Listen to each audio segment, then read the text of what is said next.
Shalom adik-adik semua yang dikasihi oleh Tuhan Yesus. Di Tuhan kita masih dapat bertemu kembali walaupun lewat online begini. Tapi saya yakin kita semua dapat merasakan hadirat Tuhan. Amin. Kita sama-sama bisa belajar dengan Tuhan pada siang hari ini di Komsel Remaja ini. Dan kau harap semua kita dalam keadaan sehat, tetap dalam pernyataan dan perlindungan Tuhan. Amin. Kita baca satu ayat yuk.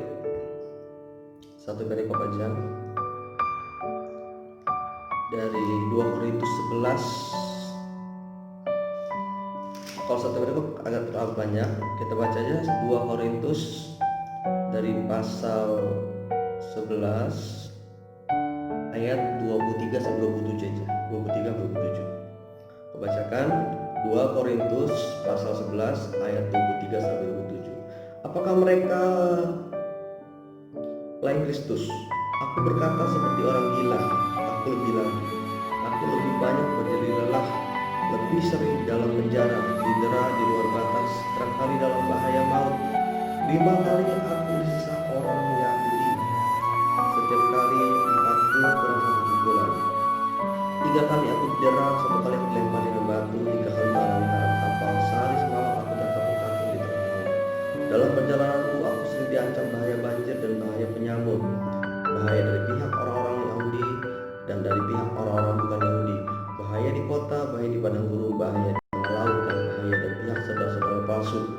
Tetapi aku berjerih lelah dan bekerja berat, kerap kali aku tidak tidur. Aku lapar dan dahaga, kerap kali berpuasa, kedinginan dan tanpa pakaian. Kita bisa lihat ya bagaimana perjuangan Paulus setelah dia menerima kebenaran, setelah dia diubahkan oleh Tuhan dari Saulus menjadi Paulus. Begitu banyak masalah-masalah yang dihadapi. Kita tahu awalnya dulu Paulus. Siapa Paulus nama lain sebelumnya? Saulus.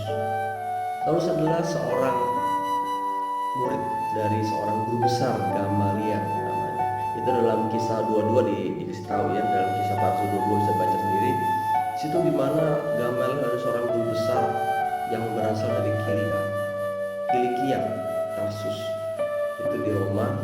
Itu kota itu merupakan kota ilmu pengetahuan. Kalau sekarang ya banyak kota-kota besar yang banyak kampus-kampusnya bagus, sekolah bagus itu. Jadi kota pelajar lah ibaratnya gitu. Jadi Gamaliel ada guru besar sana, pengajar sana, dan Saulus adalah salah satu murid.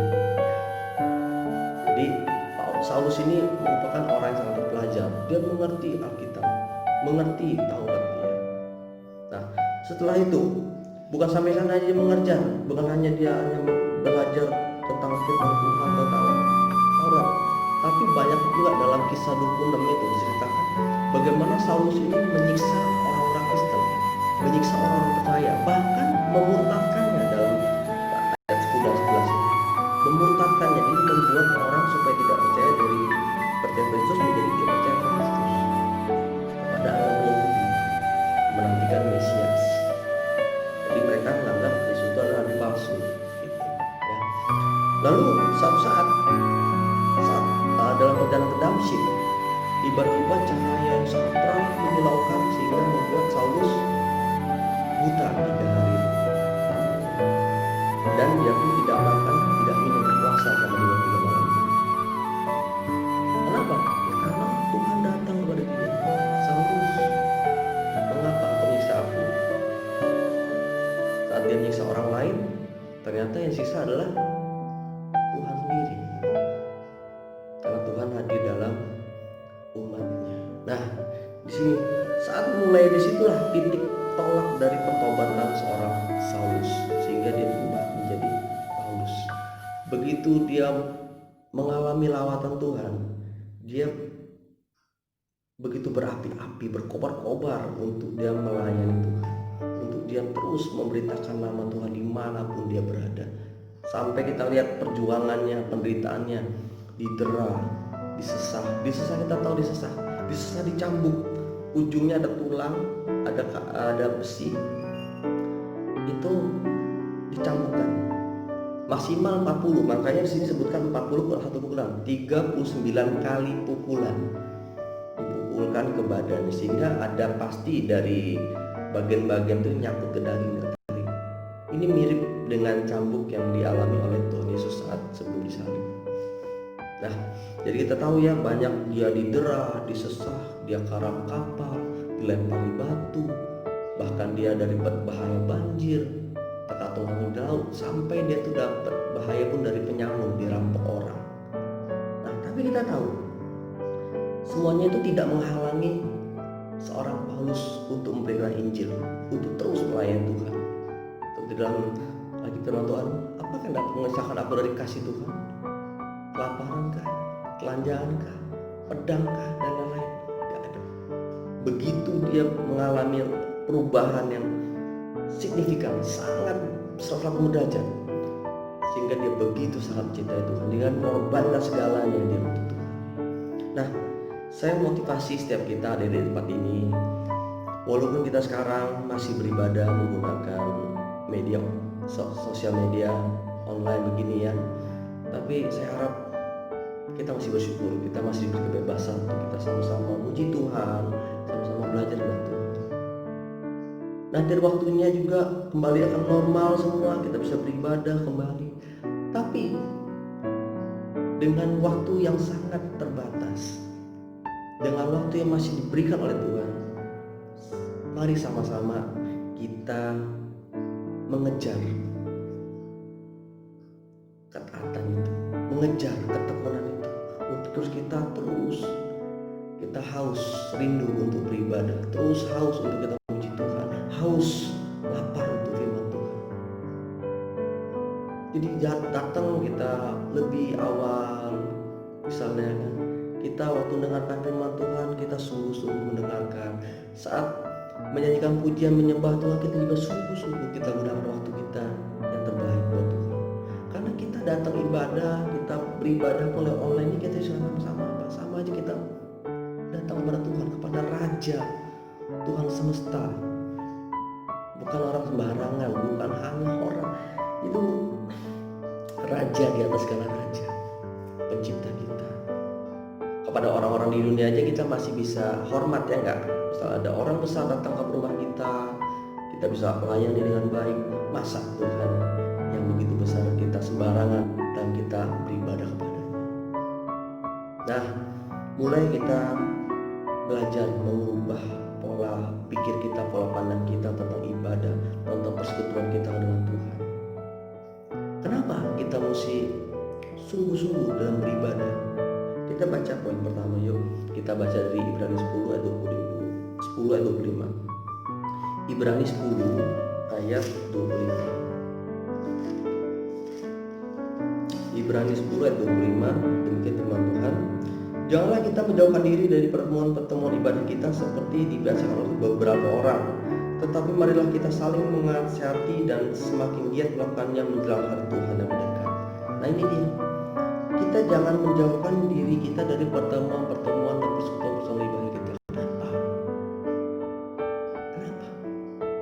Tanya kenapa? Karena dalam 1 Korintus 15 ayat 58, Tuhan ngomong gini, jadilah kita dalam Tuhan tidak akan pernah sia-sia.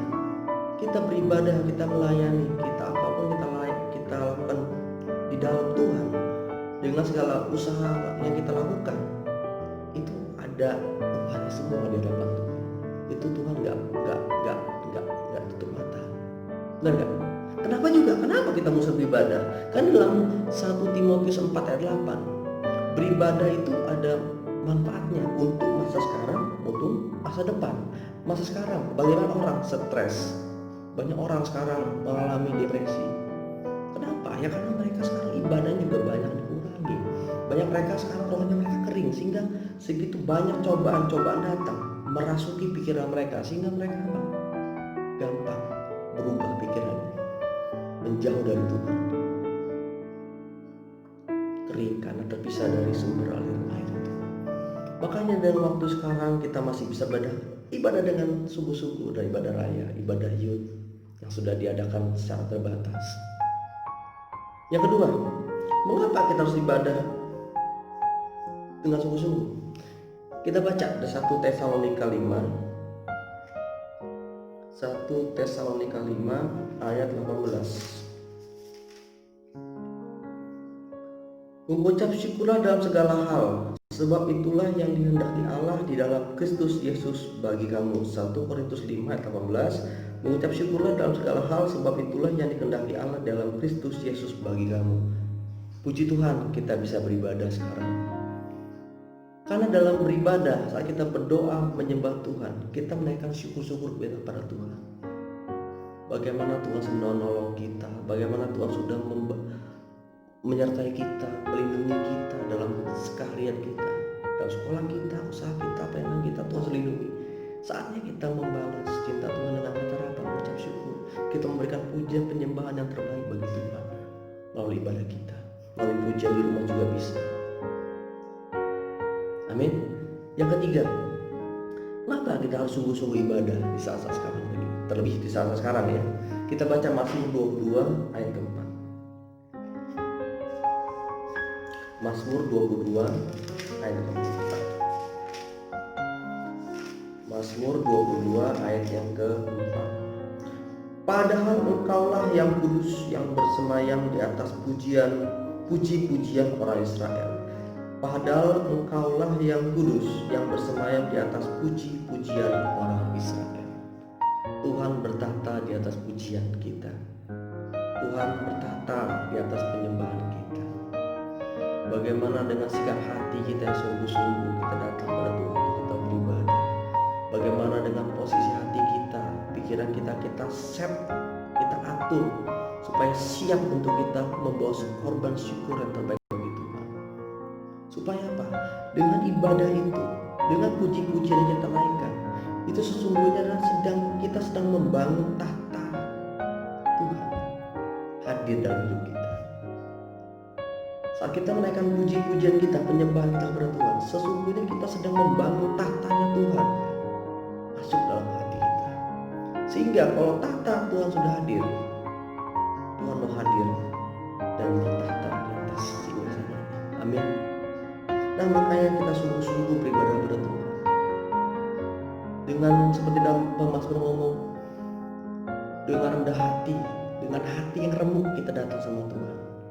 Tuhan, aku ini anakmu yang gak bisa apa-apa. Tuhan tolong. Aku ini dengan rendah hati, remuk hati kami datang kepada Tuhan. Karena kami butuh Tuhan, bukan Tuhan butuh kami. Betul, kami datang dengan sungguh-sungguh, dengan hati yang haus dan lapar, kami bawa korban syukur, kami pujian, kami penyembah kepada Tuhan. Itu sikap hati yang Tuhan mau dari kita. Ya, jadi sambutlah Tuhan, sambutlah kerajaannya dengan cara apa? Memuji Tuhan dengan sungguh-sungguh dan ibadah kita, menyembah Tuhan dengan sungguh-sungguh. Saat kita Tuhan berbicara melalui firman-Nya, kita dengarkan sungguh-sungguh firman Tuhan. Karena itulah yang memberi kekuatan, pengharapan selalu dalam hidup kita, sehingga kita tidak akan jadi lemah saat menghadapi masalah apapun. Kita menjadi kuat karena Tuhan bersama dengan kita. Amin. Tuhan, kita doa yuk. Segala puji syukur hormat kemuliaan bagi Tuhan. Terima kasih Bapak, terima kasih. Biarlah saya percaya Tuhan, firman-Mu yang sangat sederhana dari hamba-Mu yang kecil ini Bapak, biarlah menjadi rema, jadi benih firman Tuhan tertanam hati mereka, sehingga kami sungguh-sungguh semakin hari kami semakin sungguh-sungguh dalam kami beribadah, saat kami menghadap Tuhan, membawa pujian penyembahan syukur kami kepada Tuhan. Karena Tuhan berkenan pada Tuhan saat kami datang dengan rendah hati, dengan hati yang remuk, yang hancur menghadap Tuhan. Kami serahkan segala hidup kami ke tangan Tuhan. Biar Tuhan yang berotoritas dan berdaulat di atas hidup kami. Kau pakai Tuhan anak-anak tempat ini Bapa, biarlah Kau berikan hikmat, kemampuan, kepintaran mereka dalam studinya Bapa.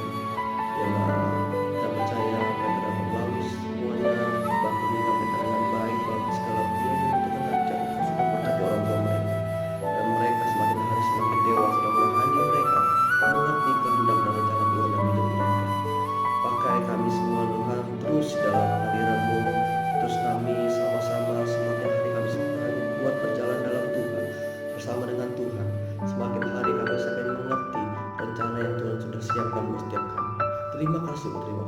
biarlah Tuhan kami percaya Roh-Mu yang kudus tidak pernah meninggalkan setiap kami. Malaikat berpasukan selalu menyertai kami termasuk di mana kami berada, melindungi kami dari segala tangan-tangan orang jahat, kuasa-kuasa jahat, malapetaka, mara bahaya, kecelakaan ataupun sakit, penyakit apapun kami jauh, kami penting di dalam nama Yesus keluar.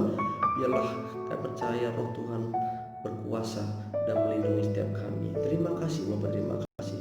Biarlah Tuhan kami bisa satu sama lain, tapi kami percaya Tuhan di waktu mendatang pertemuan kami dalam ibadah-ibadah selanjutnya dalam nama